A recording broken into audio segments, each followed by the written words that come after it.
Assalamualaikum warahmatullahi wabarakatuh. Dan salam sejahtera semua. Okey, kita akan start sekejap lagi dalam 2 minit lagi. Boleh dengar tak suara saya? Tolong komen kalau boleh dengar suara. Assalamualaikum warahmatullahi wabarakatuh.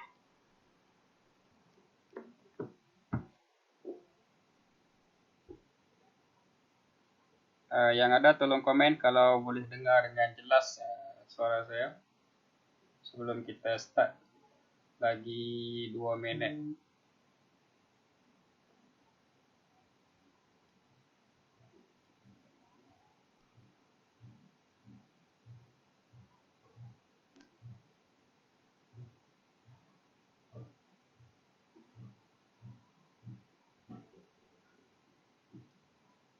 Kalau dapat dengar dengan jelas, tolong komen. Nak make sure dulu. Okey. Terima kasih Unta Padang Pasir. Boleh dengar, Alhamdulillah. Okey, lagi seminit kita akan start. Tengok siapa ada dulu. Nasrullah, Azizi, Zidni Nasir, Ishraf, Sifu Luqman Kamil. Welcome. Allahumma salli ala Sayyidina Muhammad. Apa khabar? Muhammad Sani, Syahir, Nur Izzat, Rizal Anwar, Subhi, Sazwan. Okey, Alhamdulillah. Okey, sudah pukul 5, so kita akan start. Siapa yang ada, kita start dululah. Okey. So, sekali lagi, Assalamualaikum warahmatullahi wabarakatuh dan salam sejahtera kepada semua yang ada pada hari ini. Okey, first of all, saya ucapkan selamat berpuasa lah kepada viewer-viewer yang beragama Islam. Okay. So today adalah first day kita dalam bulan Ramadan. Ramadan yang agak berbeza daripada tahun-tahun yang sebelum ni lah. Okay. Yang mana kita masih lagi dalam perintah kawalan pergerakan. Jadi is completely different daripada apa yang kita pernah lalu sebelum ni. So saya harap semua berada dalam keadaan sihat, walafiat. Okey, dan sentiasa dalam lindungan Allah Subhanahu Wa Taala. Okey. So mana yang ada, tolong komen tuan-tuan dari mana. So at least kita boleh berkenalan dulu sekejap. Kita nak tunggu lagi kawan-kawan yang lain. Kita ada Ashraf. Okey, dari Melaka. Thank you Ashraf. Faiz Rosli, Sifu Faiz Rosli.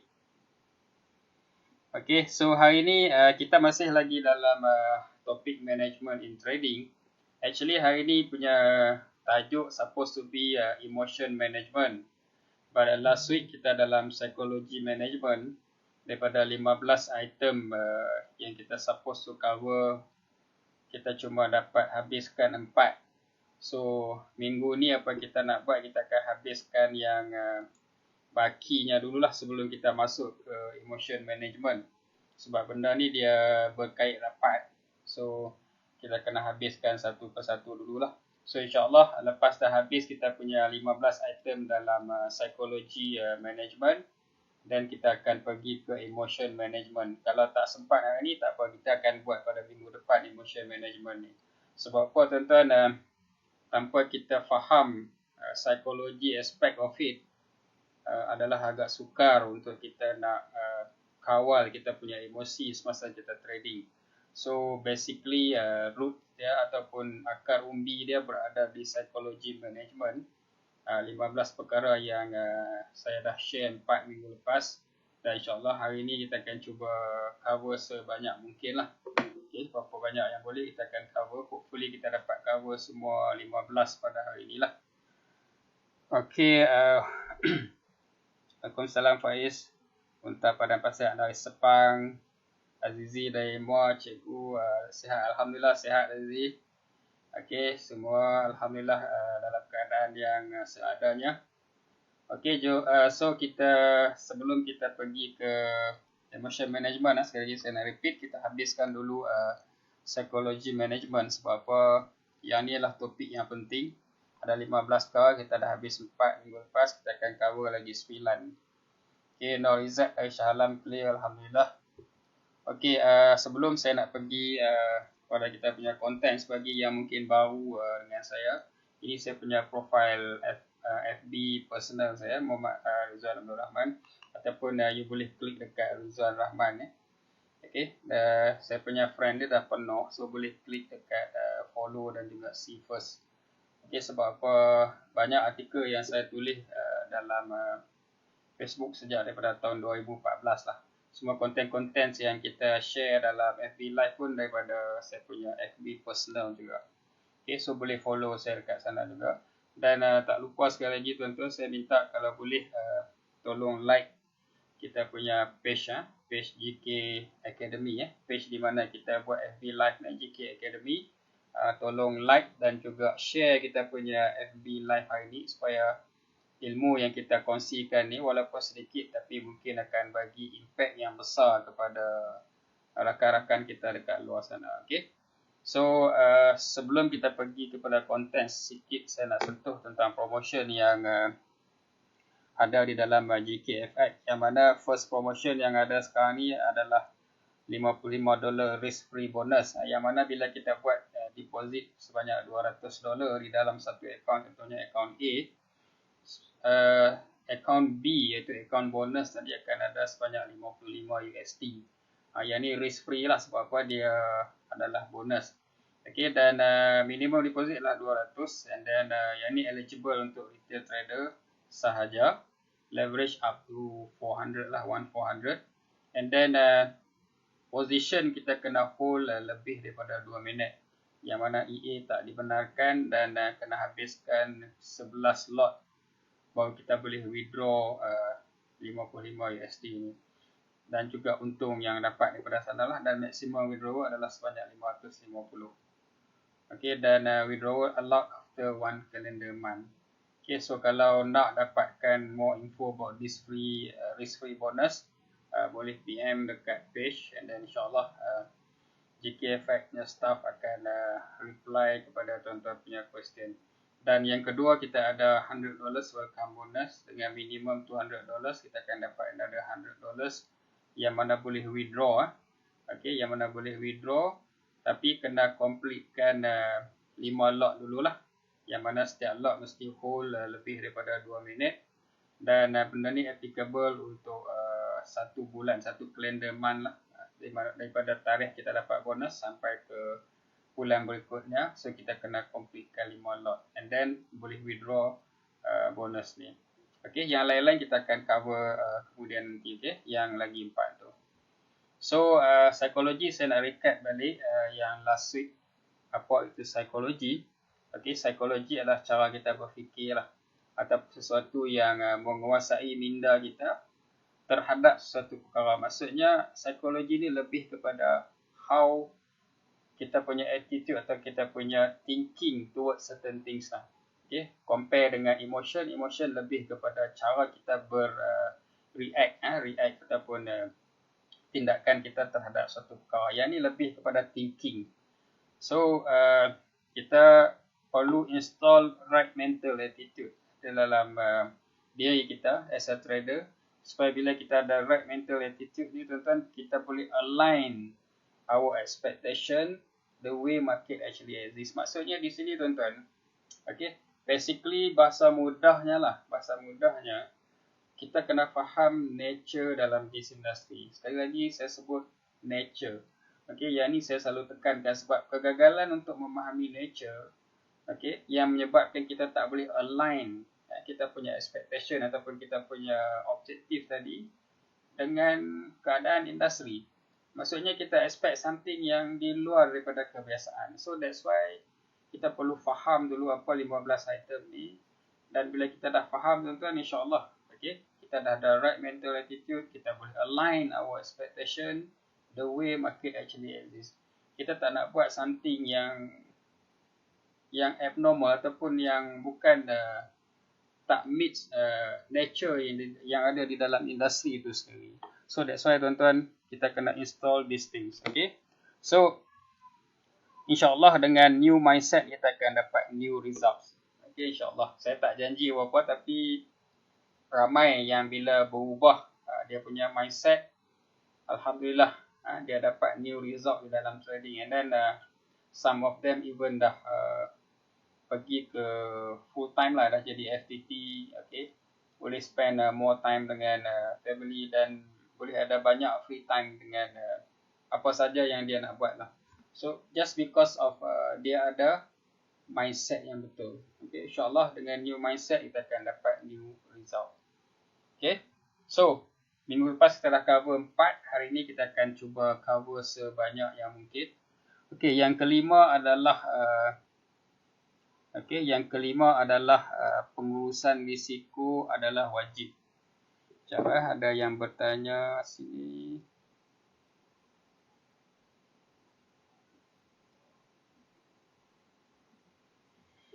Okey, tak apa, kita tak apa, kalau ada soalan tak apa, tulis itu, nanti saya akan attend to your question. Okey, pengurusan risiko adalah wajib. Sebab apa pengurusan risiko ni adalah wajib? Saya rasa kita dah sentuh tentang trading is about probability. Okey, last week kita sentuh 4 item yang mana salah satunya adalah trading is about probability. Yang mana kalau kita dah ikut kita punya SOP dah pun, tapi masih ada lagi chances untuk kita loss. Sebab apa? Trading is about probability. So disebabkan oleh trading is about probability, kita kena ada pengurusan risiko. Okay? Sebab apa tuan-tuan? Ada kalanya kita akan loss. Okay? Ada kalanya kita akan loss. Sehebat mana sekalipun kita punya SOP ataupun kita punya teknik atau strategi tadi, ada masa benda tu semua dah fulfill SOP tadi, tapi dia akan jumpa juga losses. So that's why tuan-tuan, kita perlu ada pengurusan risiko. Sebab bila keadaan tak menyebelahi kita, insyaAllah kita masih lagi boleh kawal kita punya kerugian tadi. So that's why penting tuan-tuan, kita control kita punya risk.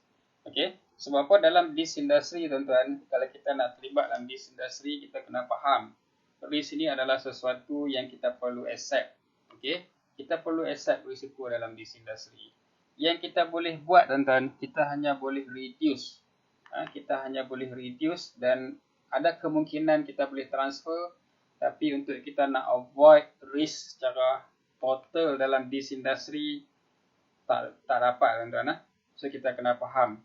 Okay, kita takkan dapat avoid risk. Selagi kita trade, okay, risk is always there. Even the moment kita dah buat deposit dekat broker tadi pun, okay, kita dah letak duit kita dalam keadaan berisiko. Apatah lagi bila kita start buka position, okay, kita akan berhadapan dengan risk. So risk dalam this industry adalah sesuatu yang kita perlu accept. Jangan cuba nak lari daripada risiko tuan-tuan. Kita perlu accept dan kita work out the way macam mana kita nak reduce risiko tadi. That is the best yang kita boleh buat. So that's why kita ada risk management, kita ada money management, yang mana risk management ni dia ada dia punya cara untuk kita nak buat risk management tadi, daripada allocation, diversify, all this yang kita buat dalam risk management. Dan selepas tu baru kita boleh buat money management. Money management ni maksudnya kita calculate kita punya lot sizing berdasarkan kepada stop loss kita, berdasarkan kepada SOP kita. So itu adalah money management. Yang ni kita akan sentuh dalam topik yang berlainan lah. Okay. So basically tuan-tuan, wajib kita kena ada risk management. InsyaAllah daripada risk management akan datangnya money management, yang mana bila kita berhadapan dengan losses pun, loss kita tadi tak banyak. Everything is under control. Jangan cuba nak elak daripada loss. Okay. Bila kita elak daripada loss, kita tak nak loss langsung, mungkin kita tak nak cut loss sebagai contoh. Bila kita dah salah arah, mungkin dengan sekali trade sahaja kita akan total loss. Ini biasa terjadilah. So that's why kita cuba avoid daripada adanya RMA yang salah tadi. Okay? So bila nak terlibat dalam this industry, kena ada right mental attitude, yang mana kita kena terima bahawa loss adalah sebahagian daripada nature dalam this industry. Okay? So itu yang kelima. Yang keenam, dalam RMA adalah trading ni adalah skill individu. Okay, trading adalah skill individu. Sama ada tuan-tuan pergi ke kelas ataupun personal coaching, percuma ataupun berbayar, murah ataupun mahal, sehari ataupun seminggu tuan-tuan. Tapi kalau balik kita tak buat something, kita tak practice kita punya knowledge tadi tu ke dalam bentuk skill, okay, kita tak akan dapat nak menguasai benda ni. Sebab dia bukan satu benda yang kita boleh dapat daripada sama ada cikgu kita ataupun daripada pembelajaran kita melalui research yang kita buat sendiri ke apa semua. Okay, dia adalah skill individu. Sebab whatever yang workable untuk trader A sebagai contohnya, dia ajak kepada trader B dengan trader C. Belum tentu B dengan C ni boleh dapat sama result dengan A tadi. Sebab apa tuan-tuan? Dia lebih kepada skill individu. So, that's why saya cakap sama ada kita belajar secara online ataupun kelas ataupun personal coaching sekalipun, percuma ataupun berbayar, okay, murah ataupun mahal, sehari ataupun seminggu, kalau kita tak balik buat latihan, buat tindakan yang perlu, okay, kita takkan dapat capai apa yang kita nak dalam this industry. So penentu kejayaan kita adalah tindakan yang kita nak buat tuan-tuan. Okey, tindakan yang kita nak buat. Okey, tindakan yang kita nak buat ialah yang penting. Okey, dan dalam skill adalah trading adalah skill individu juga tuan-tuan. Kita tak dapat nak copy 100% daripada cikgu kita. Kalau contohnya kita belajar dengan seseorang lah, okey. Dan bila kita belajar dengan seseorang tu, itu adalah guru kita lah. Tak kisahlah apa sekalipun.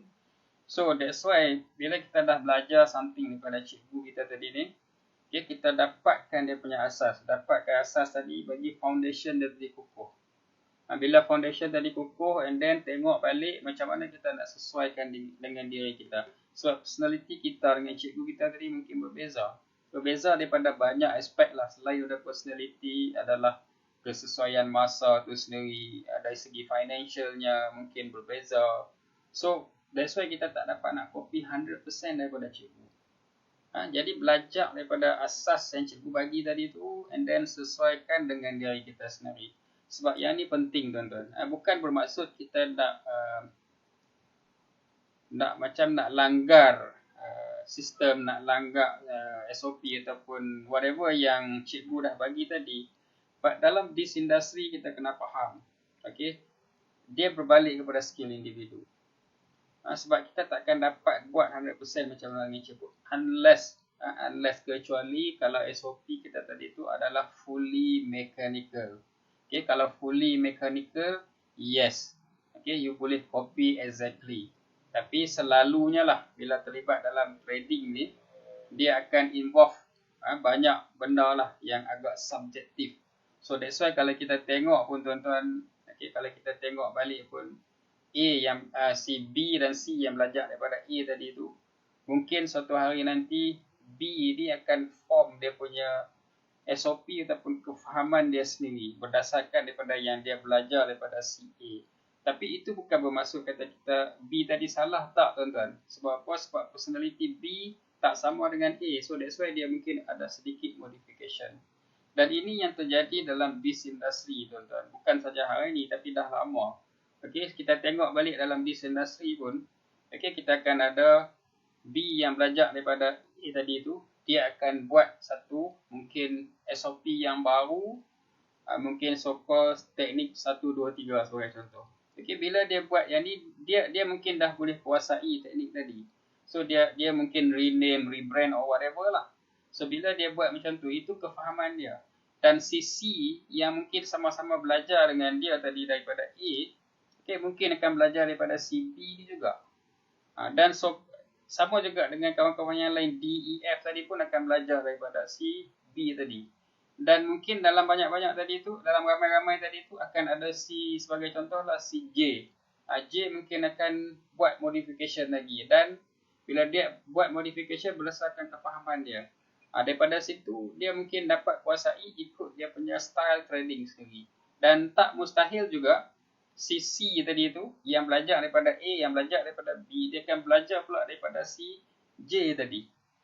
Okay? Sebab apa? Sebab benda ni akan sentiasa ada perubahan daripada masa ke semasa. So that's why tuan-tuan, kita kena faham dulu cara basicnya. Macam contoh C tadi kan, kenapa dia perlu belajar banyak? Sebab mungkin dia tak faham certain things.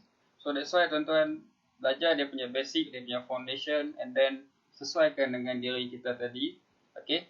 Dan seterusnya tuan-tuan, bila kita dah jumpa rentak, kita dah buat sedikit modification daripada apa yang kita belajar daripada guru kita tadi. Okay, kita dah dapat rentak. Bila kita dah dapat rentak tuan-tuan, kita ikut cara kita sendiri. Okay, kita ikut cara kita sendiri, bukannya kita ikut orang lain. Sebab kita dah jumpa rentak, tak perlu kita nak ikut orang lain. Mungkin tadi yang kita jumpa tadi tu slightly different daripada apa yang kita belajar daripada cikgu ataupun si A tadi yang original. Tapi tak ada masalah. As long, okay, in the end tadi kita boleh buat profit, boleh meet kita punya objektif, it's okay. It's okay untuk buat modification. Okay, sebab itu adalah yang lebih sesuai dengan diri kita. So that's why penting tuan-tuan, bila kita dah jumpa rentak tuan-tuan, seboleh-bolehnya ikutlah rentak kita tadi. Tak perlu nak ikut orang lain. Kalau kita ni duduk dalam satu kategori yang sebagai contoh lah, seorang yang agak mudah terpengaruh lah. Okay? Sebagai contoh, kita dah jumpa rentak, tapi kita mudah terpengaruh. Contoh kita duduk dalam grup WhatsApp ke Telegram, tak kisah. Kita dah buat analisis, tapi disebabkan oleh influence daripada others tadi tu, menyebabkan kita mungkin dah deviate daripada kita punya own SOP. So, yang ni kita perlu atasi tuan-tuan. Okay? Bukan apa. Kita perlu firm dengan kita punya SOP yang kita dah buat back testing ataupun simulation tadi. Okay? Dan daripada situ kita dah ada kita punya statistik sendiri. So tak perlu lagi lah kita nak involve dengan orang lain. Tapi kalau kita mudah terpengaruh tuan-tuan, mungkin it's about time untuk kita reduce dulu communication dengan other traders. Sebab apa tuan-tuan? Sebab yang ni mungkin akan bagi impact kepada kita punya analysis ataupun kita punya call untuk nak buat trading tadi. So that's why tuan-tuan, kalau berada dalam keadaan tu, cuba isolate, cuba asingkan diri kita untuk seketika. Okay, and then kita duduk dalam dunia kita dahulu, buat sementara waktu, sampailah kita betul-betul boleh kontrol diri kita tuan-tuan. Sebab apa? Influence of others ni sangat-sangat besar tuan-tuan. Okay, kita cuba tengok video ni, just tengok video ni, tuan-tuan akan faham. Okay, persekitaran tu akan efek kita tuan-tuan. Okay, kita tengok video ni ya. The gentleman in the elevator now is a candid star. These folks who are entering, the man with a white shirt, the lady with a trench coat, and subsequently one other member of our staff will face the rear. And you'll see how this man in the trench coat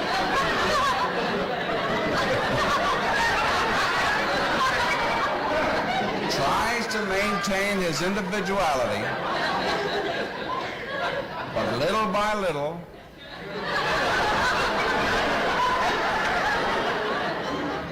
he looks at his watch, but he's really making an excuse for turning just a little bit more to the wall. Now we'll try it once again. Here's the candid subject. Here comes the candid camera staff, 3 of them at least. And this man has apparently been in groups before. Kita duduk dalam lift, kita menghadap ke arah pintu, betul tak? Tapi disebabkan oleh persekitaran, majoriti di dalam lift itu menghadap ke arah pintu, dinasti kita akan. Ini adalah influence of others. Here's a fella with his hat on in the elevator. First he makes a full turn to the rear and Charlie closes the door. A moment later, we'll open the door, everybody's changed positions. Dia terpengaruh dengan orang-orang sebelum. Now we'll see if we can use. Kalau yang nampak tolong bagi love tadi. Now we'll see if we can use group pressure for some good. Now, in a moment, on Charlie's signal, everybody turns forward. Notice they take off their hats. And now, do you think we could reverse the procedure? So nampak Watch. di sini kan, efek daripada persekitaran. So sama juga dalam trading kita akan berhadapan dengan situasi yang sama. It's human nature to follow others, okay? So it's human nature to follow others. Berapa orang setuju benda ni memang akan efek? Oh, banyak love tu. So basically semua faham, okay? Persekitaran memang akan efek kita punya decision. So apa kita perlu buat tuan-tuan? Kalau sampai satu tahap kita perlu leave dulu grup-grup yang berkenaan dalam mana-mana media sosial, sebagai contoh Facebook, Telegram ataupun WhatsApp group yang mana mengganggu kita lah. So kalau perlu kita leave dululah.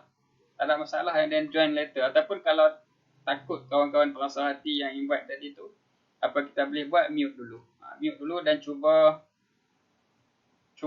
kuatkan diri kita supaya tak mudah terpengaruh. Tak mudah terpengaruh dengan orang lain, tuan-tuan. Saya pernah buat benda ni, tuan-tuan. Sebab sampai satu tahap dulu saya tak boleh nak control myself. Okay, sebab saya mudah terpengaruh. Saya leave semua dulu. Okay. Tapi lepas saya dah kuat, okay, saya tak ada masalah lah. Maksudnya, tak kisahlah orang nak cakap apa sekalipun, saya tetap firm dengan saya punya decision. That time, tuan-tuan, tak ada masalah. Others punya opinion, dia takkan effect kita punya decision lagi. So, kalau dah sampai tahap tu, Alhamdulillah.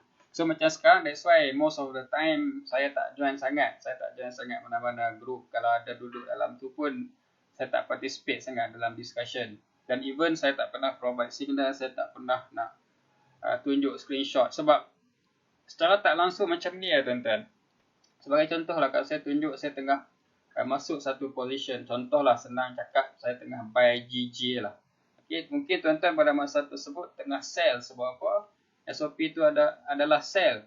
Tapi saya SOP yang berbeza mungkin buy. Itu cara yang saya nampak. So, mungkin ada yang akan terpengaruh dengan saya. So, lebih baik adalah saya tak share apa-apa langsung. Supaya tuan-tuan boleh kekal dengan tuan-tuan punya rentak, tuan-tuan punya SOP. So, masing-masing kita maintain kita punya individual skill tadi. Okay. So, ini adalah satu benda yang kita kena faham. Okay. Sebab bila kita share something dengan other people, orang lain pun mungkin akan terpengaruh. Okay. Ataupun mungkin akan create another discrepancy dalam discussion. Sebab setiap orang tengok market daripada sudut yang sangat-sangat berbeza. Okay. Ini apa yang saya boleh share berdasarkan pengalaman saya yang lepas lah. Okay. Sebab apa? Sebab kalau kita nak compare balik setiap teknik tu sendiri pun ada perbezaan dia. Even teknik yang sama pun tuan-tuan berbeza cara orang tengok dia. Teknik yang sama di time frame yang berbeza, lain pandangan setiap individu tadi. Okey, apatah lagi kalau teknik yang berbeza, mungkin akan berbeza dari segi approach, macam mana dia monitor market tu sendiri. So that's why penting tuan-tuan kita maintain kita punya individuality tadi dan elakkan daripada berbincang analisa. Ini adalah RMA yang ke-7. Jangan bincang analisa. Sudah. Okey, yang ni kena faham. Ingat tadi bila dah jumpa rentak. Okey, masa peringkat permulaan kita baru belajar something dengan satu cikgu sebagai contohnya, tak ada masalah untuk kita nak bincang dalam grup. Okey, tak ada masalah untuk kita nak bincang dalam grup dengan kawan-kawan yang lain, dengan senior-senior kita yang lain, dengan cikgu kita, tak ada masalah. Sebab apa? Pada peringkat tersebut kita nak faham macam mana SOP atau strategi tadi. Tapi yang saya tunjuk dekat sini, jangan bincang analisa ni adalah selepas kita dah jumpa rentak. Sebab apa tuan-tuan? Bila kita dah jumpa rentak, kita jangan nak compare dengan others lagi lah. Sebab apa? The way kita tengok market ni memang sangat berbeza antara seorang individu dengan individu yang lain. So that's why penting tuan-tuan, jangan bincang analisa. Sebab ingat tadi yang dalam list tadi kan, okay, kita akan mudah terpengaruh dengan orang lain. Okay, kita akan mudah terpengaruh dengan orang lain. So that's why tuan-tuan, jangan bincang analisa. Okay. Sifat manusia ni mudah terpengaruh dengan analisa pihak ketiga. Siapa setuju dengan saya punya statement ni? Siapa setuju? Kalau setuju, tulis setuju tuan-tuan. Siapa setuju dengan statement ni? kita mudah terpengaruh dengan analisa pihak ketiga.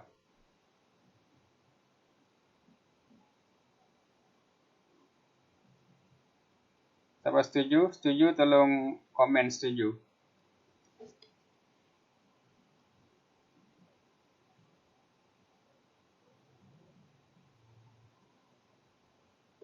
Haha, Abalan. Abalan masuk, Suhaimi masuk. Semua hotel-hotel ni. Okay. Sifat manusia mudah terpengaruh dengan analisa pihak ketiga, tuan-tuan. Okay. Sebab the way kita tengok market antara satu individu dengan individu yang lain, as I mention, walaupun menggunakan teknik yang sama, okay, the way kita tengok market mungkin berbeza, tuan-tuan. Apatah lagi dengan teknik yang berbeza. Okay, definitely kita punya opinion tadi akan berbeza antara individu dengan individu yang lain. Tapi bukan bermaksud mana-mana pihak tadi salah. Tak, tuan-tuan. Dia tak ada salah siapa pun. Okay, tak ada salah siapa pun. Sebab apa? Kita kena ingat dalam this industry, one man's trash is another man's treasure. Apa yang maksudnya di sini one man's trash is another man's treasure? Okay? Setengah orang, kita tengoklah, suka condemn the way orang lain trade. Ini sebagai contoh. Saya tak point kepada sesiapa pun, tapi ini yang terjadi dalam this industry. Setengahnya condemn, okay? Okay? Setengahnya suka condemn orang lain. Jangan scalping tak bagus. Sebab apa? Reward kecil. You kena letak satu kaedah yang dapat reward besar. Kita mungkin akan letak statement macam tu. Jadi orang yang tak faham, dia mungkin terpengaruh dengan statement kita sebab dia belum pernah lalu satu situasi yang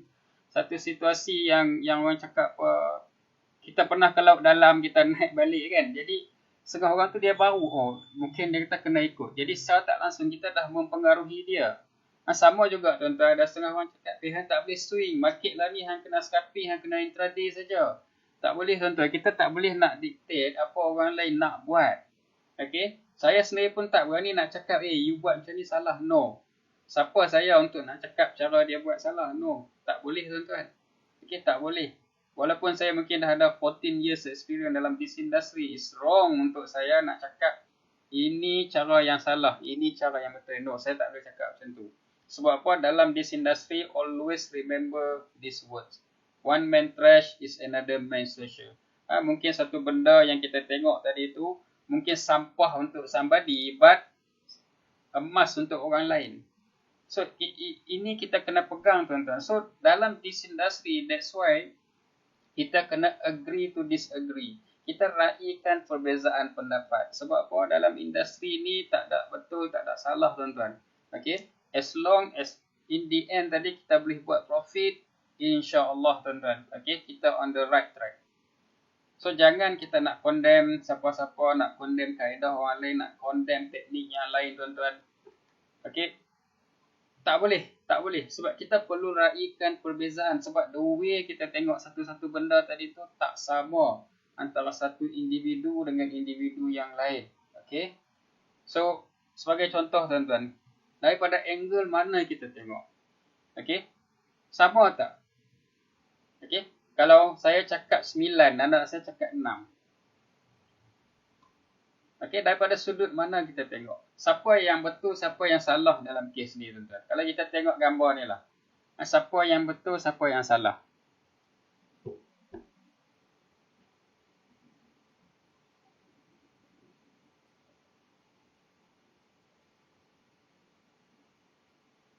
Okay, dalam konteks ni. Siapa betul, siapa salah? 6 ke 9 ni? Kalau kita tengok gambar ni, 6 ke 9?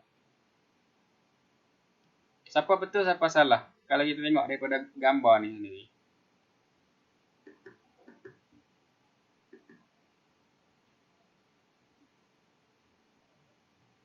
Tolong komen. Siapa betul, siapa salah? 6 ke 9 yang betul? Cuba komen tengok. Angle mana kita nampak?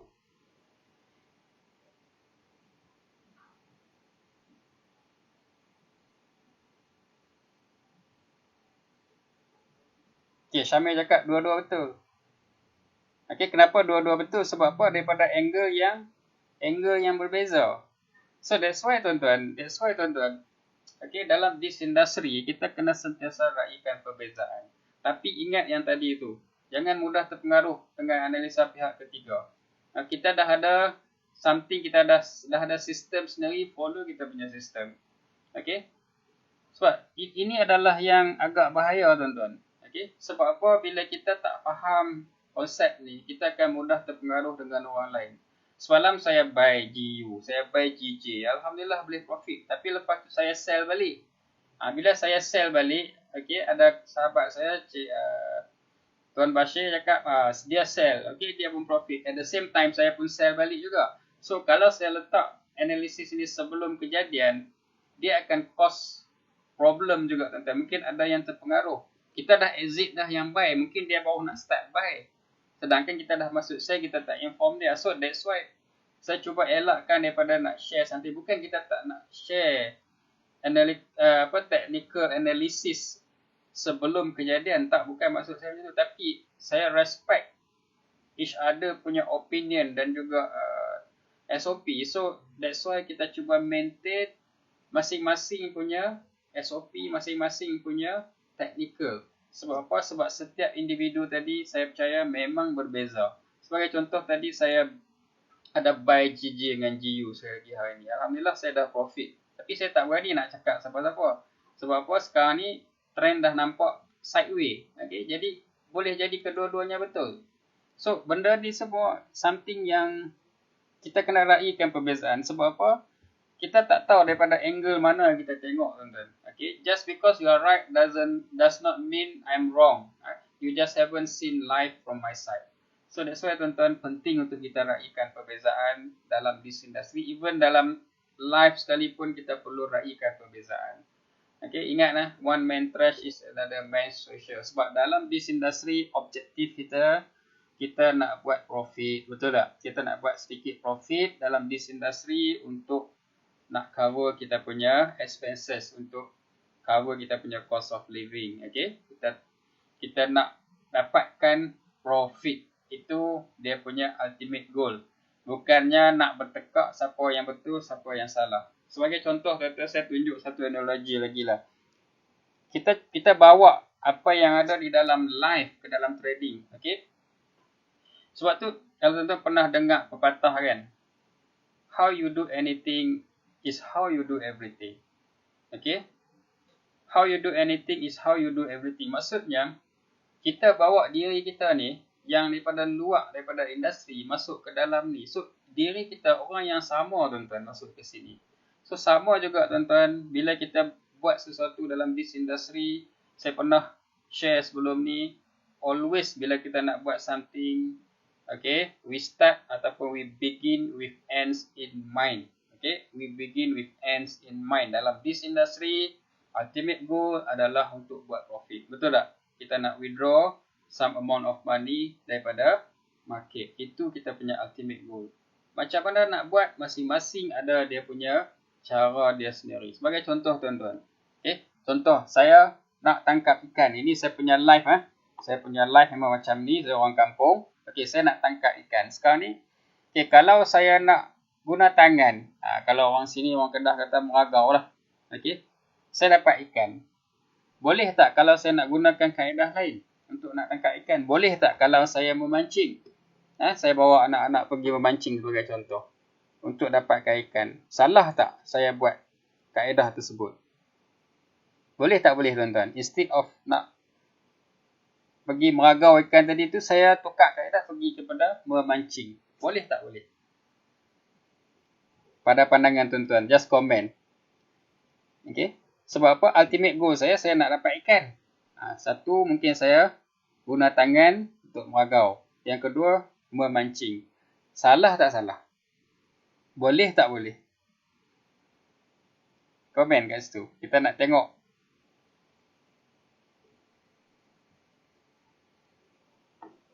Boleh Syamil cakap boleh.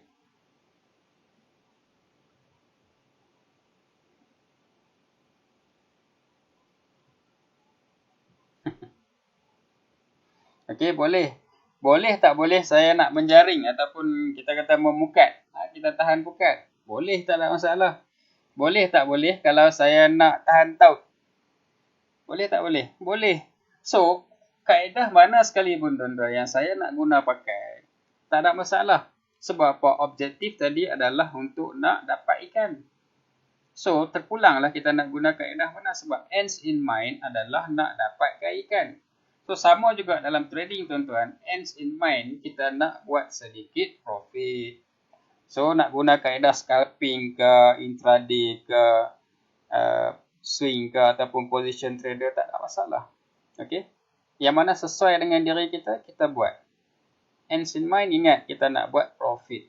Okay. So, sama juga dengan live kita. Kita nak guna kaedah mana untuk tangkap ikan pun tak ada problem. As long kita dapat ikan tadi. Jangan pergi tubar, jangan pergi bom, sudahlah. Okay.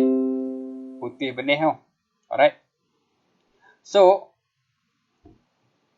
ini adalah benda yang kita bawa masuk balik dalam trading, tuan-tuan.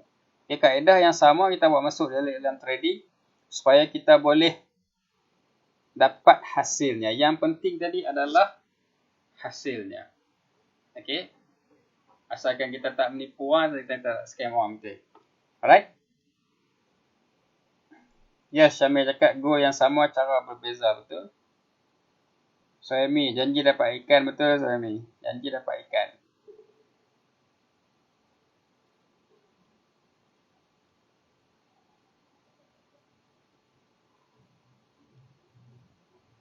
Amirul Anwar, hingga kami tak nampak nombor apa-apa. Suhaimi cakap ayah sentiasa betul. Not necessary. Not necessary.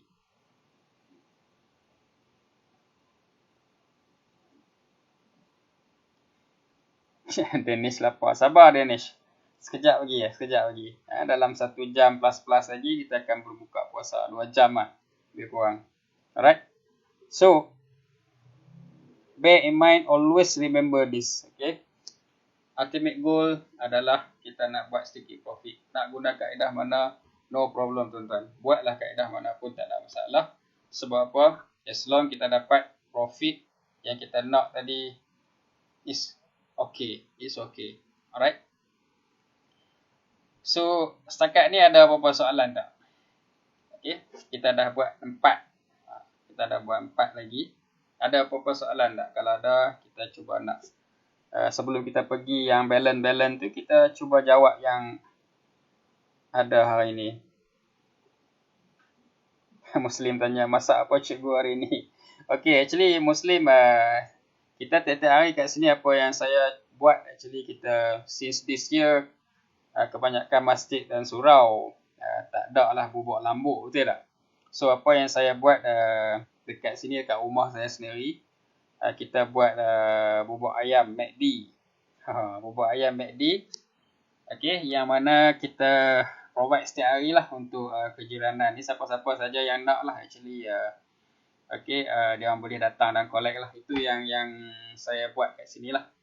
So, insyaAllah lah kita akan buat sampai pertengahan puasa lah. Kita dah 2 hari kita start di sini Muslim. Okay, hari ni hari yang ketiga dan hari yang pertama di bulan Ramadan lah.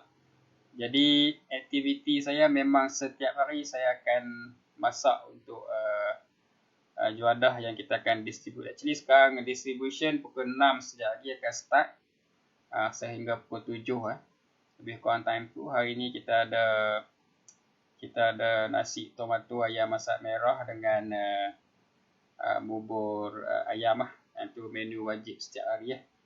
So tanya saya masak apa hari ni, saya masak bubur ayam. Okay. Senang. Masak nasi jadi bubur kan. So tak payah nak kontrol apa-apa. So ada soalan apa yang lain tak? Muslim tanya masak apa. Masak apa yang tak jadi hari ni tak ada lagi. Sebab takatlah semua jadi.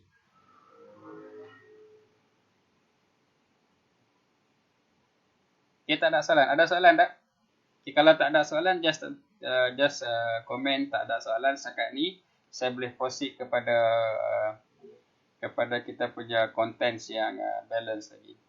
Sebab apa? Sebab sebelum kita pergi kepada yang baki tu, sebab kita ada 15 total kan. Saya nak ambil sikit, kita go through sikit-sikit. Kita cuba clarify certain things.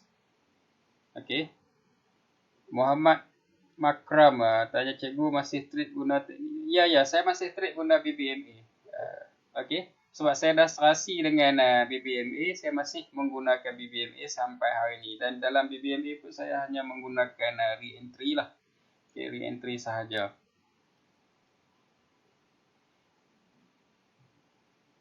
Okay, ada soalan tak berkenaan dengan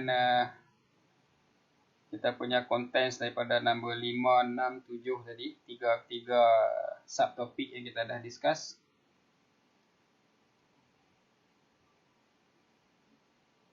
Tak ada.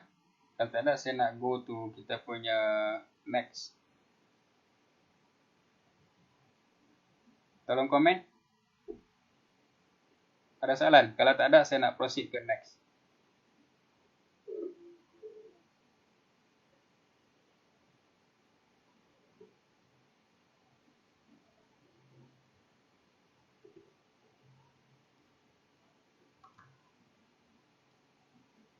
Okay, kalau tak ada, okay, saya nak go through sekali lagi yang another two of the offer yang ada dalam GKFX. Okay, yang mana offer yang ketiga ni adalah 60% deposit bonus. Yang mana kita akan dapat 60% kredit daripada setiap deposit yang kita buat. Minimum sebanyak $200. And then maximum allowable bonus adalah sebanyak $6,000. Okay, then bonus will be available up 2 calendar months, dan kalau withdraw dalam tempoh 2 bulan tadi tu, bonus akan bonus will be revoked lah. Okay. Okay, dan bonus will be used as margin, dan bonus cannot be converted to cash, just untuk support kita punya margin. Akram, skill tak apa, skill pelan-pelan kena develop. Okay, banyakkan buat backtesting ataupun simulation. InsyaAllah tuan akan dapat kuasai lah benda ni. Sebab apa? Everything takes time actually. Okay, kita tak boleh nak expect result overnight lah. Okay. Okay, yang keempat adalah gold and silver lah. Yang mana dengan minimum deposit untuk gold dan silver adalah sebanyak $1,000 and then eligible to all client. Dan kalau kita dah trade 10 lot dekat gold, okay, kita akan dapat 1 gram gold, maksimum 3 gram. Okay, yang mana GKFX akan bagilah. And then kalau kita trade 5 lot silver, kita akan dapat 1 ounce silver, maksimum 3 ounce. Okay, dan yang ni applicable untuk standard, variable and fixed account sahaja. Dan EA juga tak dibenarkan. Promo revoke if client make withdrawal before claim, and then trader must be floating minimum 5 minit. Maksudnya kita kena hold position tadi lebih daripada 5 minit baru kita entitled. Okay, untuk consider lot tadi sebagai entitled untuk dapatkan gold ataupun silver tadi. Okay.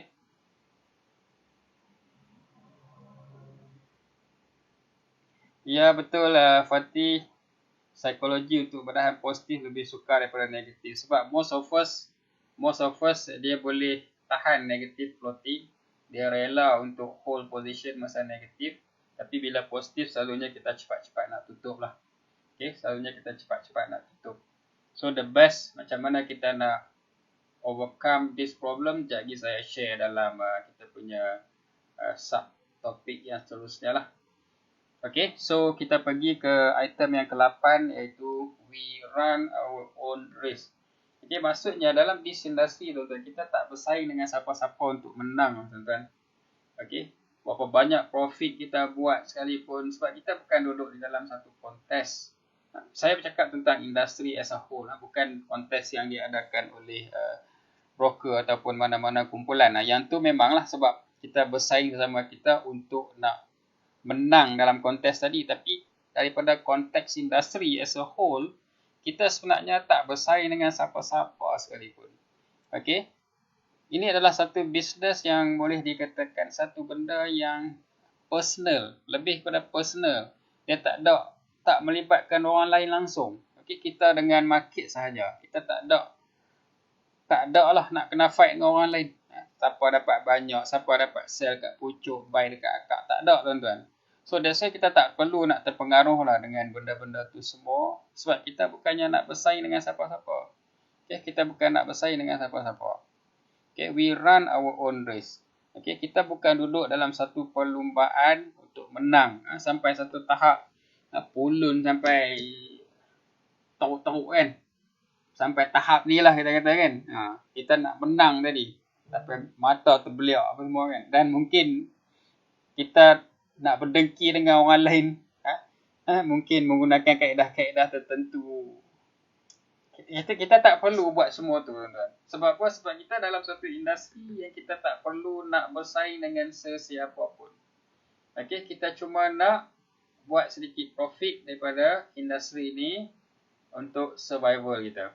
Itu je yang kita nak. Kita tak bersaing dengan siapa-siapa. Kita tak tahu end of the day, end of the month nak announce kata siapa yang menang bulan ni, siapa paling banyak profit. Ataupun kita duduk dalam satu grup, grup ni si A dapat banyak ni, sekian-sekian banyak, sekian-sekian persen. Tak ada tuan-tuan.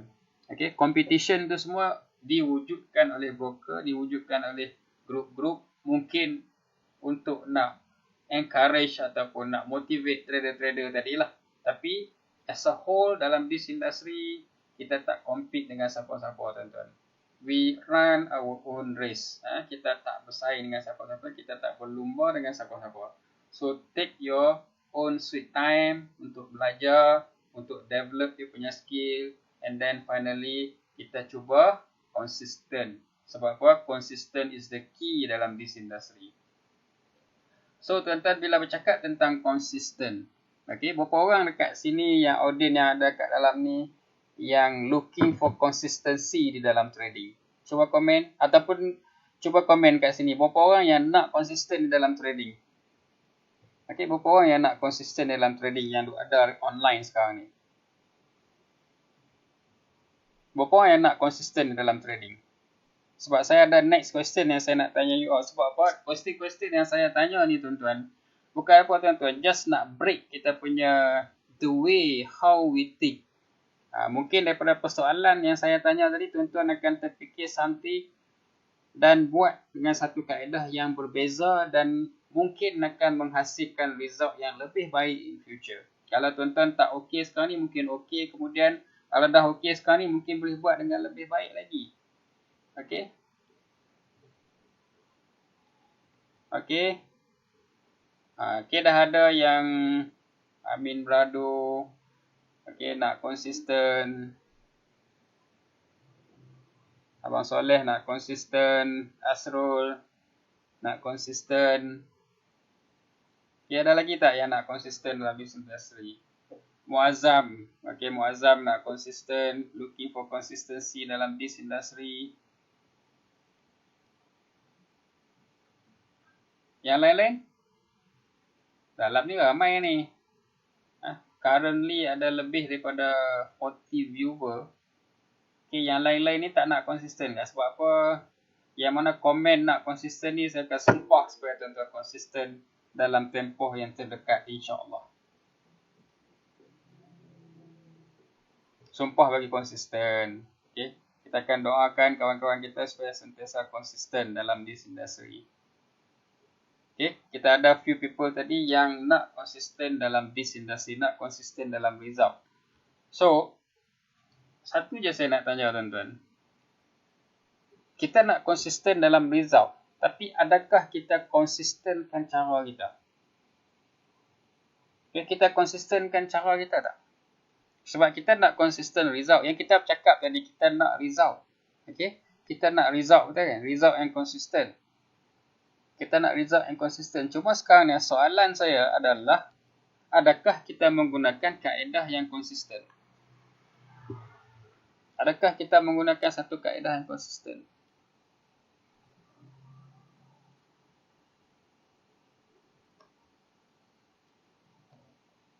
Berapa kerap tuan-tuan bertukar SOP dalam tempoh sebulan ni? Ada tukar SOP tak dalam tempoh sebulan ni?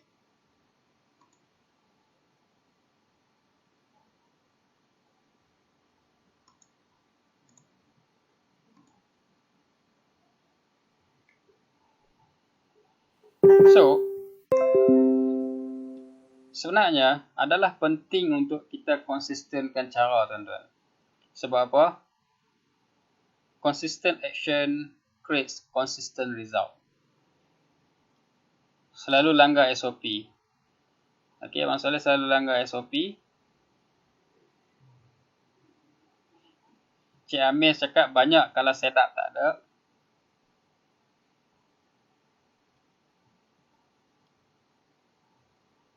Selalu banyak. Okey. So tuan-tuan, cara logiknya tuan-tuan lah. Bolehkah kita dapat consistent result kalau cara kita sebenarnya tak konsisten? Itu je. Benda paling simple. Okay, Azizi follow, Pak Lah follow. So, that's why tuan-tuan, pilih satu cara dan cuba buat benda yang sama tadi tu sebanyak 100 kali. Maksudnya setup tadi, 100 setup yang sama, di pair yang sama, di time frame yang sama. Cuba buat benda yang sama ni 100 kali tuan-tuan. Maksudnya kita konsistenkan cara.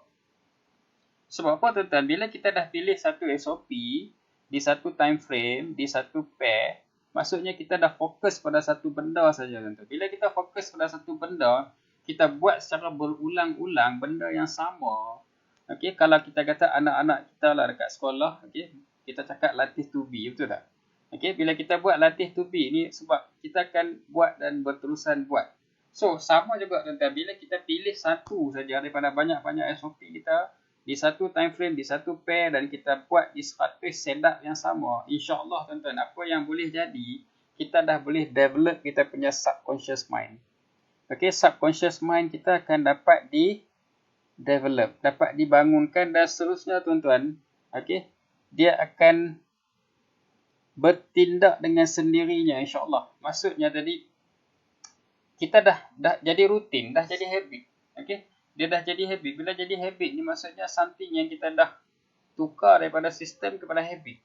So that's why tuan-tuan, penting untuk kita buat cara berulang-ulang supaya kita boleh develop into subconscious mind. Dan finally dia dah jadi habit. Maksudnya kita jumpa satu-satu pattern tadi tu, kita akan ikut.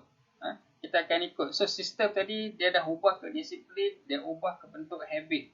Maksudnya kita akan sentiasa ikut dia tuan-tuan sebab kita tahu dah. Kita tahu dah bahawa yang ni boleh bagi kita profit. Okey, provided tuan-tuan, provided kena ingat tuan-tuan.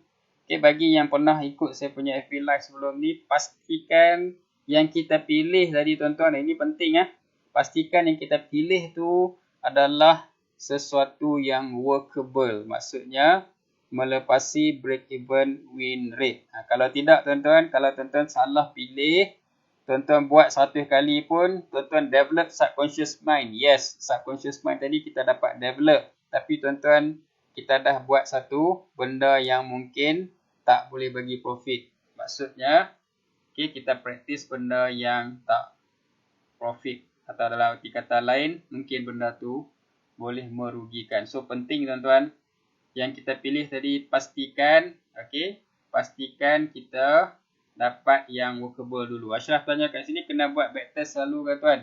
Okay, backtest ni bukan selalu. Backtest ni kita kena buat. Tujuan kita buat backtest kita kena faham. Kita buat backtest sebab kita nak cari SOP yang workable. Itu tujuan kita buat backtest. Sebab kita nak eliminate technical factornya. Sebab apa? Kita nak pastikan benda yang kita nak guna tadi tu workable. Kalau tidak, no point tuan-tuan. Sebab satu teknik, satu strategi, satu SOP yang tak workable, tuan-tuan jagalah macam mana sekalipun, tuan-tuan tak boleh buat profit. Sebab apa? Sebab SOP tu sendiri tak workable. So that's why tuan-tuan penting make sure first step, step-step yang sebelum ni kita buat dulu. Okay, bila kita dah buat, insya-Allah tuan-tuan. Okay, dia boleh develop, okay, dia boleh tukarkan kita punya sistem tadi kepada bentuk disiplin dan seterusnya menjadi habit. Penting tuan-tuan, make sure SOP tadi workable dulu. Kalau tidak tuan-tuan, saya lagi takut kita guna benda yang tak boleh bagi duit. So penting tuan-tuan, make sure workable dulu. Sebagai contoh, saya pernah cakap sebelum ni, kalau kita nak buat satu-satu business, physical business, kita selalunya akan buat paperwork dulu, betul tak? kita buat calculation. Sama ada business tadi boleh bagi profit ataupun tidak. Dan persoalannya, kalau kita dah buat paperwork, menunjukkan bahawa business tadi tak boleh bagi profit. Kita nak proceed ataupun tidak nak buka business tadi. Okay, definitely kita tak buka, betul tak? So, sama juga dalam trading, tuan-tuan. Okay, Ashraf. Okay, make sure kita buat backtest atau simulation tadi untuk nak dapatkan SOP yang workable. Dah dapat, baru kita proceed ke this step. Kalau tak dapat, tuan-tuan, start kat situ, buat bagi siap kat situ dulu. Okay, kena faham. Okay, sama ada nak buat backtest selalu ataupun tak, jawapan dia buat backtest untuk dapatkan SOP yang workable. Dah dapat, nanti kita nak apply dekat dalam kita punya trading sahaja, application. Okay, jadi backtest ni tak perlu buat selalu, tapi kena buat dengan betul. Okay, kena buat dengan betul. Okay, Cik Hafiz cakap Alhamdulillah lepas backtest baru nampak silap kat mana. Yes, masa backtest ni lah tempat untuk kita nak detect problem, tuan-tuan. Sebab apa? Kalau kita nak cuba ubah kita punya SOP di dalam live market, okay, maksudnya menggunakan account real kita tak boleh buat. Bukan tak boleh buat sebab apa tau? Sebab kita akan dikaburi dengan emosi. Okay, decision yang kita buat tadi bukan based kepada rational lagi, dia lebih kepada emotional decision. So that's why, tuan-tuan, proses develop SOP tadi menggunakan simulator ataupun backtesting proses tadi, itu adalah satu proses yang sangat-sangat penting. Okay, buat di situ, tuan-tuan, bukan buat dekat real market. Okay, yes, dekat simulation memang tak melibatkan emosi, tak ada feel, memang betul. Tapi kita kena faham sebab apa kita buat simulation. Simulation ni bukan nak test kita punya emosi. Simulation nak make sure kita eliminate technical issue. Kena faham. Tengok balik saya punya FB Live yang sebelum ni. Kenapa kita buat simulation? Seorang cakap, apa barang demo kan? Sebenarnya demo untuk apa? Backtest untuk apa? Sebab benda tu penting, tuan-tuan. Itu untuk kita detect kat mana kita punya problem. Nak make sure kita punya SOP workable. So definitely kita bukan tempat untuk nak test kita punya emosi. Tapi nak test kita punya SOP workable ataupun tak. So jangan salah faham di situ. Okay, kita kena tahu kenapa kita nak buat satu-satu benda tu. Objektif dia kena clear, tuan-tuan. Kalau tidak, nanti kita mungkin akan waste kita punya time. Okay, kita akan waste kita punya time. Okay, kalau backtest guna account demo boleh tak? Cikgu, sebab tak ada laptop. Okay, backtest menggunakan account demo ataupun account real ni dia melibatkan live market lah. Live market maksudnya, okay, kita nak tunggu, kalau candle 15 minit, katalah kita trade di M15, kita nak kena tunggu 15 minutes lah untuk nak habiskan candle tadi tu. Saya tak berapa nak menggalakkan kita buat backtesting dekat account live. Sebab nama pun backtesting. Backtesting maksudnya kita test market yang lepas. Okay, tujuan kita buat backtesting, kita test market yang lepas tadi, sama ada backtest manual ataupun simulation. Saya lebih prefer simulation, saya lebih recommend simulator. Sebab apa? Sebab kita tak nampak, kita boleh latih diri kita. Okay, backtesting ni adalah satu tempat untuk kita nak cut short kita punya training time. Sebagai contoh tadi yang okay, abang tanya tadi, nak guna account demo. Kalau account demo, tuan-tuan, kena tunggu 15 minit lah kalau M15. Tapi kalau di simulator, kita boleh increase dia punya speed. Sebab kita faham, kita kena faham tujuan buat simulation, buat backtesting tadi untuk nak make sure SOP kita workable. So, kita nak cut short dia punya time. Sebab kalau kita gunakan account live, sama ada demo ataupun real, okay, live bermaksud merujuk kepada live market. Sama ada account demo atau real, kita terpaksa spend masa yang sangat banyak. Contohlah kita nak buat untuk setahun. Okay, sebab dia ada prosedur dia nak buat simulation ni. Dia ada prosedur, dia ada SOP dia sendiri. Simulation nak buat macam mana, cara dia apa semua, berapa kali, dia ada. So, sebagai contoh, kita nak dapat result, kita nak tengok long term, kita nak tengok 1 tahun. Jadi, kalau kita menggunakan live market untuk kita nak buat backtesting, kalau nak dapatkan data untuk setahun, kita kena tunggu setahun dulu kan. Maksudnya, kita dah duduk di dalam market tadi sepanjang 1 tahun sebelum kita realise mungkin SOP tadi tak workable. So bukankah yang tu kita dah waste kita punya time. So that's why tuan-tuan, kita kena faham satu-satu benda tu kenapa kita buat, apa objektif kita buat, dan ada ataupun tidak cara lain untuk kita nak increase dia punya speed tadi ataupun kita nak percepatkan tempoh tadi. Kita bukan mencakap apa ambil shortcut dah tuan-tuan. Kita cari satu kaedah sebab hari ni punya teknologi tak sama dengan 10 tahun lepas. 10 tahun lepas tak ada simulation pun semua, tapi hari ni dah ada simulator. Gunakanlah simulator. Sebab yang tu boleh bantu kita untuk increase kita punya accuracy testing tu sendiri. Dan boleh reduce kita punya time training tu. Sebab tu saya bila dapat simulator tuan-tuan, saya tak silap saya 3 atau 4 tahun yang lepas. Saya spend banyak time memang dengan simulation. Sebab saya boleh nampak kat mana saya punya mistake. Jadi bila dalam real market tadi saya develop satu SOP yang boleh eliminate benda-benda yang kita dah nampak masa simulation tadi. Okay?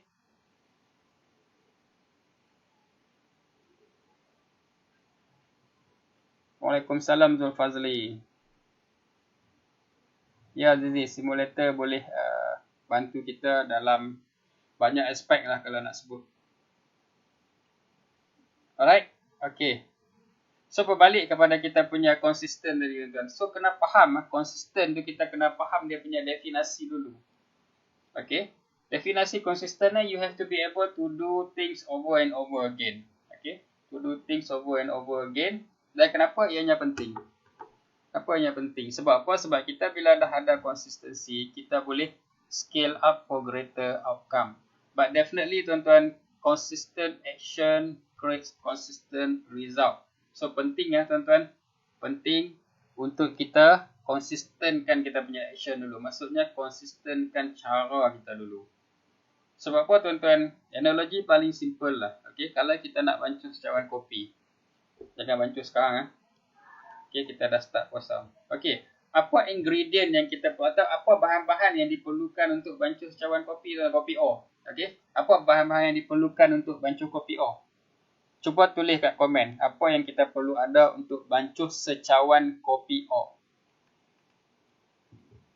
Tulis, kita nak tengok berapa orang yang masih lagi alert ataupun masih lagi participate dalam kita punya ni. Sebab apa tuan-tuan, saya tak nampak siapa di belakang tuan-tuan ada ke tak ada. Sebab saya tetap cakap macam sama, macam biasa juga. Okay, tapi kalau saya boleh nampak reaksi tuan-tuan, kita mungkin boleh berkomunikasi dengan lebih baik kan. Okay, so berapa orang yang masih ada? So soalan saya, nak buat secawan kopi O, apa yang diperlukan? Nak tengok berapa orang yang masih ada lagi. Okay, Zulfazli, kopi, gula dan air panas. Okay. Apa tuan-tuan, pelan-pelan sementara nak buka puasa, kita berkomunikasi di sini dulu insyaAllah. Gula, kopi, ayak, cawan dengan sudu. Okay, betul kan? Ayak panas, kopi dengan gula. Okay, basically that is apa yang kita perlukan. Okay, cawan of course lah, cawan. Okay, ingredient dia kopi, gula dengan air. Okay, itu yang kita perlukan. So tuan-tuan, sebagai contoh lah. Okay, kita basically ini yang kita perlukan. Kopi, gula dengan air selain daripada cawan lah. Okay, cawan dengan sudu tadi of course lah.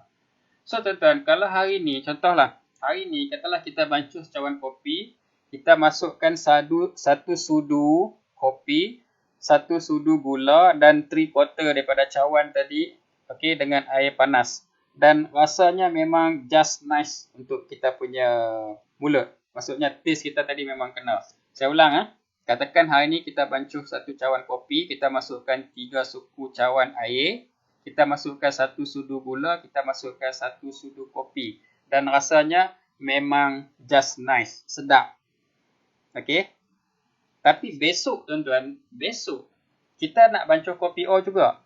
Tapi besok kita masukkan 2 sudu kopi, 1 sudu gula and 3/4 air. Apa jadi dengan rasa dia? Apa jadi dengan rasa kopi tadi? Hari ini kita bancus 3 suku. Cantik. Tapi esok kita bancus dengan 2 sudu kopi, 1 sudu gula dan 3/4 air. Apa jadi dengan rasa kopi kita tadi?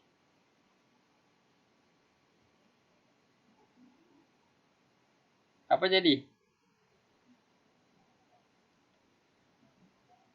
Hari pertama, satu sudu kopi, 1 sudu gula, 3 suku cawan air. Just nice. Okay, next day kita guna 2 sudu kopi, 1 sudu gula, and then 3/4 air. Okay, pahit. Okay, betul lah bang. Kopi akan jadi pahit. Sebab apa? Sebab kopi tadi lebih. And then the next day pula, okay, lepas lusa tu, kita bancuh lagi kopi. Tapi kali ni kita masukkan satu sudu kopi, 2 sudu gula, and then 3/4 air pula. Apa jadi? Okay. Third day kita masuk 1 sudu kopi, 2 sudu gula, and then 3/4 air. Kopi akan jadi manis. Okay, kopi akan jadi terlebih manis. So, di sini apa yang kita nampak? Konsistensi kan? Konsistensi bahan-bahan yang kita guna tadi. Bahan tadi masih sama, tapi dia punya jumlah ataupun kuantiti tadi daripada kuantiti yang berbeza. Compare dengan first day kita buat yang rasanya just nice tadi. So, di sini tuan-tuan, maksudnya cara kita buat tadi tak konsisten. So, hasilnya pun tak konsisten. So, that's why tuan-tuan, kenapa kita selalu tekankan dalam trading tuan-tuan, analogi yang sama aja. Dalam trading, that's why kita kena konsistenkan cara untuk dapat consistent result. Okay, konsistenkan cara untuk consistent result. Sama juga tuan-tuan, bila kita ubah kopi, gula dan air ni dari segi kandungannya, kita akan dapat rasa berbeza. Same thing goes kepada trading. Bila kita sentiasa ubah, result dia pun akan berubah tuan-tuan. Okay, akan berubah result dia. Potong kaki sebab apa? Gula terlebih. Okay, gula terlebih, potong kaki. Alright, terlalu manis kan? So, di sini tuan-tuan, ini analogi paling simple. So, sama juga dalam trading tuan-tuan. Okay, ini saya boleh ambil sebagai contoh. Ini nature kita punya strategi. Okay, yang 5 yang di atas ni tuan-tuan, sebarang perubahan. Okay, sebarang perubahan 1 hingga 5, tak kisah mana-mana satu. Okay, akan bagi perubahan dari segi result nombor 6, 7 dan 8 tuan-tuan.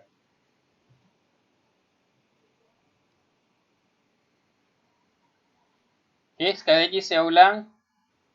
1 sampai 5 ni kalau mana-mana satu berubah, 6, 7 dengan 8 automatik akan berubah. Alright.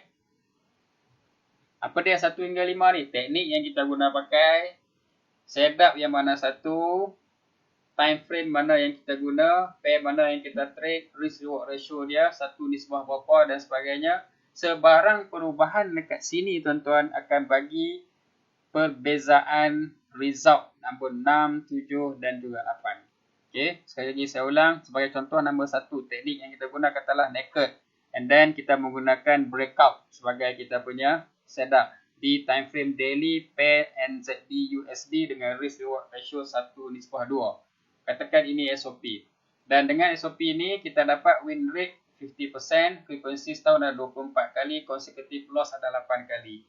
So, ini adalah result daripada nombor 1 hingga 5 yang kita dah tetapkan. Tapi sebarang perubahan dekat atas sama ada teknik, setup, time frame, pair dan juga reward ratio tadi akan efek nombor 6 iaitu winning percentage, 7 frekuensi tahunan and then consecutive loss. Definitely akan berubah. Tolong faham tuan-tuan. So that's why di sini saya nak tuan-tuan faham. Okay. Mana-mana perubahan dekat sini akan bagi perubahan dekat dia punya result. So that's why tuan-tuan, ramai yang actually tak faham. Dia ingat dia belajar satu strategi tadi, dia boleh apply dekat semua currency. Dia boleh apply dekat semua time frame. Itu salah tuan-tuan, kefahaman yang salah. Sebab apa? Sebarang perubahan sama ada time frame dan juga pair akan bagi result yang berbeza. Saya akan tunjuk nanti tuan-tuan contoh dia. Saya akan tunjuk. Sebab di sini tuan-tuan ramai fail to understand this fact. Nature ni ramai yang tak faham. Dia ingat SOP yang dia pakai dekat GU time frame H1 sama result di EU time frame H1. No. No such things. Okay. Kenapa saya berani cakap macam tu? Kita dah buat banyak simulation, kita dah ada data tuan-tuan. Dia memang tunjuk sebarang perubahan dekat 1 hingga 5 akan bagi perubahan dekat 6, 7 dan 8. Dan yang ni tuan-tuan bukan saja saya sendiri punya finding, tapi student-student ataupun peserta workshop saya 3 tahun yang lepas akan dapat result yang berbeza bila buat sebarang perubahan dekat 1 hingga 5 tuan-tuan. Definitely akan ada beza. Okay. Boleh tanya balik kepada dia orang sendirilah. Okay tuan-tuan, untuk dapatkan dia punya info. Okay, next. Elemen yang perlu ada. Sebab apa? Nak tetapkan benda-benda tadi tuan-tuan, kena ada elemen dia. Sebab dalam development SOP, okay, dia kena ada 4 elemen ni. Macam mana kita tengok trend, yang kedua di mana kita nak entry, yang ketiga di mana kita nak exit loss tadi, sama ada stop loss atau cut loss, yang keempat di mana kita nak exit profit. Ini adalah 4 elemen yang perlu ada bila kita nak develop satu-satu SOP. Okay, bila kita dah ada semua ni tuan-tuan dan proven kata SOP tadi workable, so just follow as it is. So that's why tuan-tuan, bila nak develop SOP, dia ada juga elemen dia. Sebab tu setiap satu benda yang ada dalam step kita cakap hari ni tuan-tuan, dia ada prosedur dia. Dia ada prosedur dia sendiri. Bukan satu benda yang kita boleh buat ikut suka, tak. Okay, dia ada sistem untuk buat. Nak buat SOP pun dia ada dia punya elemen dia. Lepas dah buat, macam mana kita nak test? Test pula dia ada sistem testing dia. Semua tu involve proses tuan-tuan. Dia involve proses. Sebab bila benda ni dah buat, kita dah buat sekali tu, insyaAllah benda ni boleh digunakan berkali-kali insyaAllah. Okay. So, bila kita dah ada SOP yang ada keempat-empat ciri ni, kita kena tengok pula di mana kita nak apply SOP kita tadi tu. First kali berkenaan dengan teknik, yang kedua setup kita, currency dan juga time frame. Sebab apa? Ini yang duduk di nombor 1 hingga 5 tadi tuan-tuan. Okay. 1 hingga 5 tadi ni, kalau sebarang perubahan memang akan bagi different result. Sebab apa? Konsistenkan cara untuk konsistenkan hasilnya. That's why saya tanya tadi tuan-tuan. Berapa orang yang nak consistent result dalam trading? Ramai yang nak consistent result. But the next question is, adakah kita konsistenkan cara ataupun tak? Sebab kalau cara kita tak konsisten, maksud tak konsisten ni tuan-tuan, perubahan 1 hingga 5 tadi. 1, 2, 3 mungkin sama. Okay? Tapi mungkin yang keempat, dia trade di pair yang berbeza. Itu dah perubahan. Saya tunjuk kat sini tuan-tuan result dia. Okay, ini satu SOP. Okay, yang result dia macam ni tuan-tuan. Okay, ini result dia macam ni, satu SOP. Tapi bila kita apply SOP yang sama, maksudnya entry rules yang sama, tapi di pair yang berbeza, time frame masih sama, ini result dia tuan-tuan. Okay, so nampak tak di sini? SOP sama tuan-tuan. Okay, SOP sama tapi pair berbeza. Tuan-tuan nampak tak graf dia? Performance dia completely different. So that's why saya cakap, jangan terus ambil satu-satu benda tu, dia workable dekat satu pair, kita terus apply dekat pair lain. Dia akan bagi different result. Tuan-tuan boleh nampak sendiri dekat sini. SOP yang sama di pair yang berbeza, inilah dia punya result dia. Okay. Ya, Zulfazli dah test 1 hingga 5 berubah akan efek pada 6 hingga 8. Yes. Ini kena faham tuan-tuan. Ini nature yang ada dalam business ni. Okay, sekarang ni SOP yang sama, pair yang sama. Okay, tadi pair yang berbeza tau. Sekarang SOP yang sama, pair yang sama, tapi time frame yang berbeza. Nampak tak? Dalam tempoh yang sama, untuk satu period yang sama. SOP yang sama, pair yang sama. Contohlah, yang graphing di GU tadi. Okay, katakan di atas H4, di bawah H1. Different apa? Time frame. So, nampak tak result dia? Result dia pun akan berbeza tuan-tuan bila kita ada perubahan dari segi time frame. Okay, next. Okay, faham Next. SOP yang sama, pair yang sama, time frame yang sama. Cuma berbeza dari segi exit. Nampak tak? Okay, contohlah. Yang atas tu mungkin 1:2. Yang bawah mungkin 1:3. Dia akan ada perbezaan. Walaupun similar, tapi akan ada perbezaan. Itu kalau dia punya ratio sedikit je beza. Kalau ratio dia banyak beza, definitely dia akan bagi result yang berbeza, tuan-tuan. So that's why penting, tuan-tuan, konsistentkan cara untuk consistent result. Sebab apa? Consistent action create consistent result. Kalau kita sentiasa berubah, tuan-tuan, sampai bila pun kita takkan jumpa konsistensi itu. Sebab apa? Cara kita sendiri tak konsisten.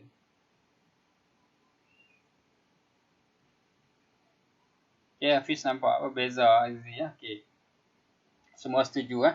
So that's why, tuan-tuan, ingat konsistenkan cara untuk consistent result. Sebab apa, tuan-tuan? Bila kita dah boleh buat benda ni, kita dah fix benda yang kita nak buat, tuan-tuan, benda tu akan jadi mudah.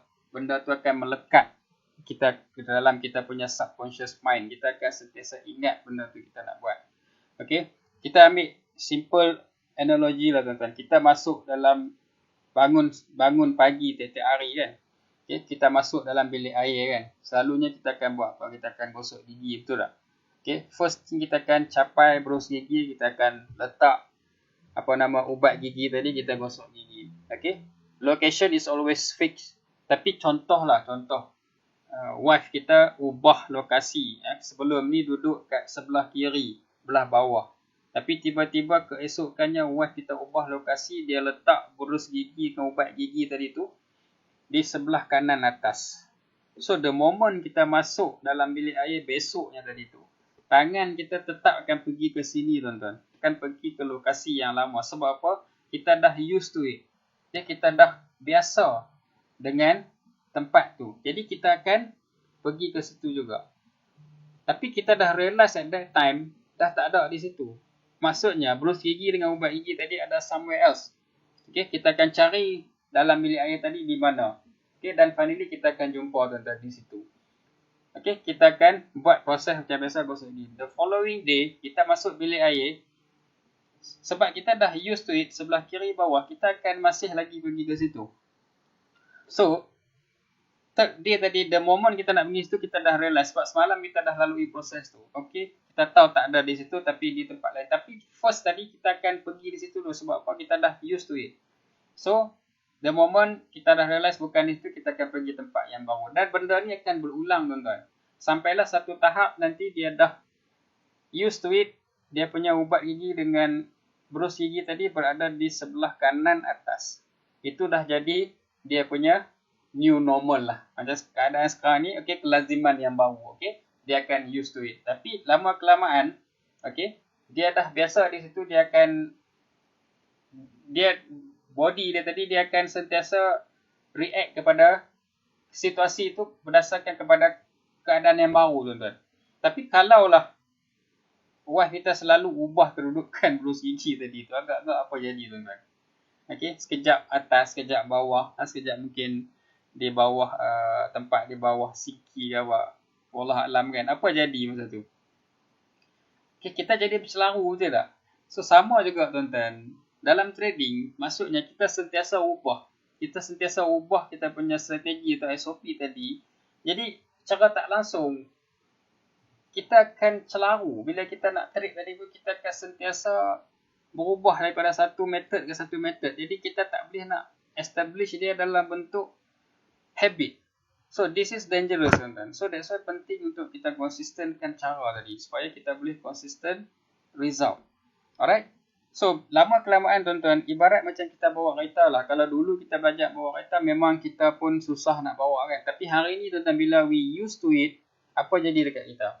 Okay, kita bawa kereta pun kita dah tak kisah. Pergi bawa kereta kat mana-mana pun kita tak perlu nak ingat lagi macam mana cara nak tukar gear and everything, semua jadi secara automatic, tuan-tuan. Sebab apa? Sebab kita used to it. So sama juga, tuan-tuan, kita nak establish kita punya trading method tadi tu supaya jadi benda yang boleh activate kita punya subconscious mind. So that's why penting konsistentkan cara supaya kita dapat consistent result. Okay, jadi penting ingat yang ni, tuan-tuan. Ingat yang ni, konsistentkan cara untuk consistent result, and then kena faham measurement consistency itu sendiri macam mana. Okay, ini konteks paling simple lah, tuan-tuan. Kita punya expectation yang mana satu bila kita sebut consistency. Okay, of course expectation kita adalah yang di atas. Ini expectation kita bila kita bercakap tentang konsistensi. Betul tak? Tak ramai yang boleh accept yang bawah sebagai satu benda yang konsisten. Tapi realiti tuan-tuan, dalam trading, bila kita ada cut loss ataupun stop loss, kita akan berjumpa dengan keadaan yang macam ni. Maksudnya, at one time mungkin kita sideways dari segi performance, tapi lama-kelamaan dia akan breakout and then dia perform, tapi lepas tu akan down sekejap, dan dia mendata sekejap, lepas tu dia perform balik. Ini adalah normal. Ini adalah normal tuan-tuan. Kalau kita tengok balik pun, kita akan sentiasa berjumpa dengan profit dan juga loss. Kalau kita apply betul-betul cut loss ataupun stop loss tadi. So, sebagai contoh lah, graf ni kan. Kalau kita tengok kat sini tuan-tuan, okay, untuk tempoh lebih kurang 53 trade ni, kalau kita tak faham apa yang kita buat, definitely kita akan repair tuan-tuan. Okay, kita akan repair kita punya SOP sebab kita rasa dia rosak. Tapi sebenarnya tuan-tuan tak. Sebab apa? Kalau kita tengok balik tuan-tuan, kita ni selain ibarat seorang peninju tadi yang kita sentuh last week, kita juga ibarat satu pasukan bola sepak tuan-tuan. Okay, kita akan sentiasa ada perlawanan bola sepak, betul tak? Tapi, adakah kita boleh menang semua perlawanan? Okay? Basically, kita tak menang semua perlawanan tuan-tuan. Tapi, yang paling penting, okay, kita menjuarai kejohanan tersebut. Sebagai contoh lah, okay, Kedah menjuarai Piala FA. Dia tak menang semua perlawanan sebelum ni, kan? Tapi dia menjuarai Piala FA. Ini yang ini tahun lepas. Okay, dia tak menang pun semua perlawanan. Sorry lah saya tunjuk pasukan negeri saya lah kan. Jangan marah yang lain, okay? So yang penting tuan-tuan, dia menang kejohanan tadi tu. Walaupun dia kalah certain game, tapi dia menang kejohanan tadi. Sama juga kita dalam trading tuan-tuan. Kalau kita tengok balik, okay, kita ada masa yang kita akan loss macam ni tuan-tuan. Okay, bila kita loss macam ni, tapi lepas tu kita profit, okay, dan kita konsisten, insyaAllah kita boleh scale up. Sebab apa? Sebab bila dah, walaupun permulaannya mungkin kita loss, tapi lepas tu kita konsisten, kita boleh scale up. Bila scale up tuan-tuan, okay, kita akan dapat result yang lebih baik lagi tuan-tuan. So that's why penting untuk kita faham, nak consistent result, kita kena konsistenkan cara terlebih dahulu. So nampaknya untuk hari ini kita boleh habis dekat nombor 9 sahaja. Okay, 5, 6, 7, 8, 9. Hari ini 5 sahaja kita boleh habis. Kita ada lagi 6 yang kita perlu sambung ke minggu hadapan. Okay, kita ada lagi 6 minit. 6 minit ni saya buka untuk soalan. Saya buka untuk soalan. Sebelum kita bersurai lagi 6 minit. Okay, minta maaf kita tak boleh nak habis. Saya boleh je cakap laju-laju tuan-tuan. Tapi kalau tuan-tuan tak faham pun no point. Jadi rugi lah suara saya rugi lah. Sebab apa hari ni pun tak boleh minum air kan. So better saya go slowly. Kita kupas secara detail, tuan-tuan boleh faham. So ada apa-apa soalan tak tuan-tuan?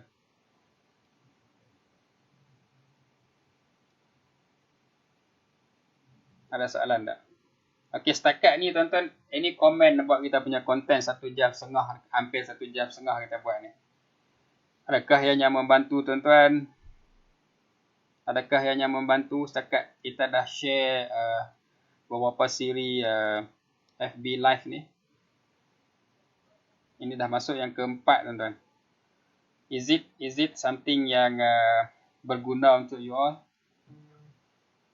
Just comment sikit kalau tak ada soalan. Zulfazli Zahri, yes, setiap pair satu SOP. Sebab dia akan ada statistik yang berbeza. Najmi, time frame tu dia ada, sebab apa? Kita kan tadi dalam SOP ni kita ada dua. Satu, cara kita tengok trend. Yang kedua, di mana entry. So, kalau kita dah konsistenkan cara kita nak tengok trend tadi, contoh kita tengok di daily entry di H4. So, all the time, daily H4. Kita jangan sekejap H4, H1, H1 M15. Itu dah bagi different, itu dah tak konsisten. Macam ibarat kita bancuh kopi tadi, kita masuk sekatan yang berbeza lah. So, that's why penting kita kena fix satu benda tu. Okay. Lepas tu kita dah dapat dia punya statistik tadi tu, kita boleh ikut benda tu. Dan kalau nak buat adjustment pun memang akan ada adjustment tapi very minor.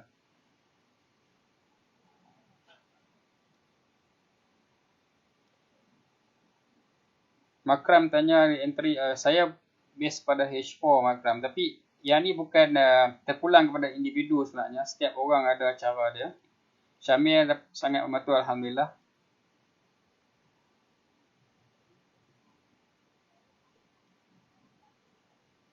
Okay, Zizi, kalau Zizi ingat nombor 15 dalam RMA, kalau Zizi ingat sebab Zizi salah seorang peserta workshop dulu, ingat tak saya pernah kata dulu, okay, satu-satu SOP yang workable last year belum tentu dia workable this year. So that's why kita perlu ada lebih daripada satu SOP untuk nak cover bila SOP kita tadi tu berjumpa dengan losses lah. So that is the solution to the problem lah. Okay, Syafiq sangat Alhamdulillah. Nur Izzat sangat membantu. Amin Brado membantu, Alhamdulillah.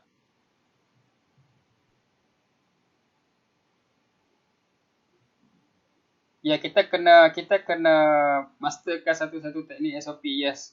InsyaAllah bila kita dah masterkan satu benda tadi, kita akan boleh manage account dengan lebih baik. Tapi ingat yang saya sebut tadi, sebenarnya ada item 15. Tak apa Syamil, nanti lepas ni kita akan cover. Sebab apa, kita tak boleh rely dengan satu SOP sahaja. Sebab apa, dia ada period dia yang mungkin waktu-waktu tertentu dia akan fail. So ada countermeasure juga untuk overcome this problem. Alright, Alhamdulillah.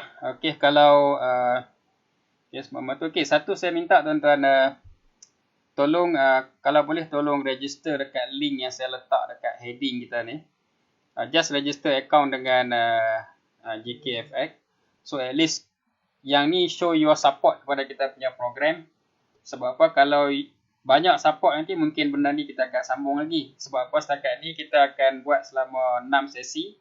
Kalau menunjukkan sambutan dari bagus, banyak registration, maksudnya ramai orang suka, jadi kita akan sambung lagi. Tapi kalau tak tu, kita tak boleh nak sambung lah. So saya minta tolong register account tadi bagi yang belum ada account GKFX. Register, tak perlu buat deposit apa, just tunjuk kita punya support pada kita punya FB live program ni, okay? So yang tu sajalah yang saya boleh share untuk hari ni. Terima kasih semua kepada yang stay sampai 6.30, 1 jam setengah bersama-sama saya hari ini bersama dengan GK Academy page. So like GK Academy page dan share kita punya FB live ni. Okay, saya perkongsian saya untuk hari ini yang tu saja. Jadi kalau ada sebarang kekurangan, saya mohon ampun dan maaf. Semoga bermanfaat untuk semua dan selamat berbuka puasa lah kepada semua. Okay, so saya sudahi dengan wabillahi taufiq wal hidayah. Assalamualaikum warahmatullahi wabarakatuh dan salam sejahtera.